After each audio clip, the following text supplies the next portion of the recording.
LMadu, and the topic is the Republic of South Sudan and the first year of independence. And Dr. Madu, let's pick up where we left off during this first segment, talking about some of the challenges that this government in the Republic of South Sudan face from the real other part of the Sudan, you see, that it's separated from. Let's look at some of the issues. Economic development and infrastructure. Since January, the government of the South has been in perpetual conflict with the Sudanese government. South Sudan government has cut off oil, oil export and oil this. 98% of its income comes from oil. The GDP of the country as of today is 13.2 billion gross domestic product, which oil accounts for 98%. So since that money, for the past few months, no money has been flowing in because of the oil, shortage. Development and infrastructural, all this have come to a stop. From observers outside the capital of Juba, nothing is being built anywhere else because of shortage of funds, due to the oil revenue. Oil revenue being cut back, and at the same time you had about 4 billion being stolen. You can see how the budget reflects that. Okay, now healthcare. South Sudan has the highest maternal healthcare mortality rate in the whole world. 2,000 deaths per 100,000 live births.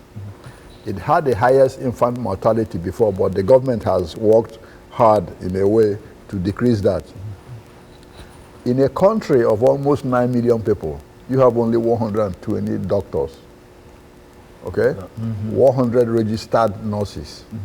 Now the government has tried and hired about 512 foreign doctors to come and help. Still, it's nothing in a population of almost 9 million people. Neighboring Kenya has 14 doctors per 100,000, which is a little bit fair. Now, the hospitals, no medicine. Doctors complain, frequent shortage of electricity. They had to use their phone, the flashlights from their cell phone to operate. To operate.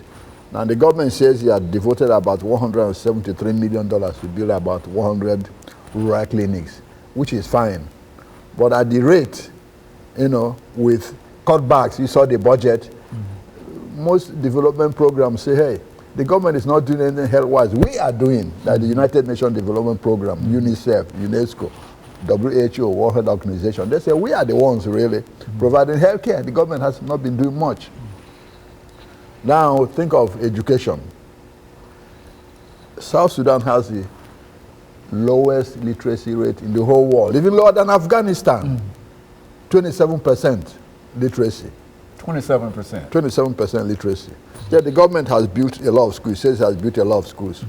But the United Nations Development Program and UNICEF say, hey, yeah, you might have built some classrooms, but we don't think the kids are learning anything anyway because there's nothing to, no teachers and no blackboards and all that. No materials, no supplies. Exactly. So we don't know exactly if they are learning.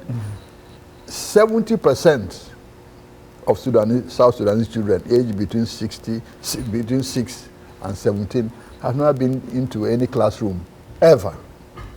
And then for women, because of the social mores and all this, most of them are not in school either. So they're trying to work on that. Now, refugees and citizenship. You have almost about 300 and some refugees still roaming around from South Sudan because the conflict, they are still fighting in where they call South Kordofan and Blue Nile. Those refugees are running into South Sudan. And those in South Sudan who are faced with ethnic conflicts, and cattle rustling, are also running away to other states. So the refugee problem, still stays there. So what is happening now with this reduction in budget for over 4 billion, with the stoppage of oil exports, most of what is being done now in the South is being done by humanitarian organizations. And according to UNICEF, they are now focusing more on humanitarian crisis than on development. You understand? Yeah. Money and time they You've would got have. to live in order to drive down the highway. That's correct. You have to survive first, eat, and all this before you have to drive down the highway. Exactly. So money and time that would have been spent in building, the infrastructure, education, healthcare, and all this is now being devoted to taking care of people's basic needs. Almost half of the population is being fed by the United Nations Development Program. This is a country whose budget, is very promising. I mean, the budget and even the GDP, 13.2 billion. It's a whole lot of money for almost 9 million, million people. Now, but you don't see that in the statistics. UNDP says about 50 point some people in that country, are under poverty line. 59 years is the life expectancy. Okay, then you have 2,000,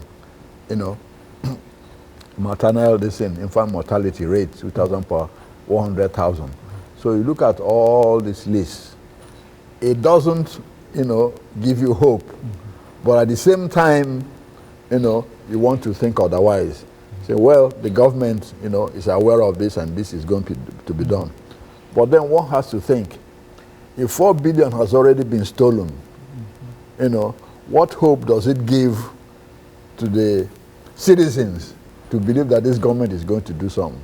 Now, it's just difficult, Dr. LMadu, to understand how $4 billion can be stolen by a very, very small number of individuals and etc. I mean, how does that happen? I mean, in a real sense, there has to be some kind of systematic plundering of the state's treasury. And that's the same way they've plundered other states in Africa, which is why a lot of people call it the failed states. They've done the same in Nigeria, Angola, you name it. It's still the same style of plundering. Now, if the president himself hadn't come out and said it, most people would doubt it. Okay? Yeah, just 1 year. An official, 75 officials have stolen $4 billion. 75 individuals that they can That's really right. identify. That's correct. Because, as you indicated, they sent them a letter in reference to bring the money back. That's and yet still, well, the case seems to be there for some kind of activity in reference to trying to get some of that money back. What happened to all that money? I mean, where do you take billions of dollars when you steal it? And that's exactly what is funny about it. Most of that money ends up in Washington, in Paris, in London, because that's where they launder those money. Okay, let's take this break. Yeah. And we'll be back with our audience following this very, very short commercial break.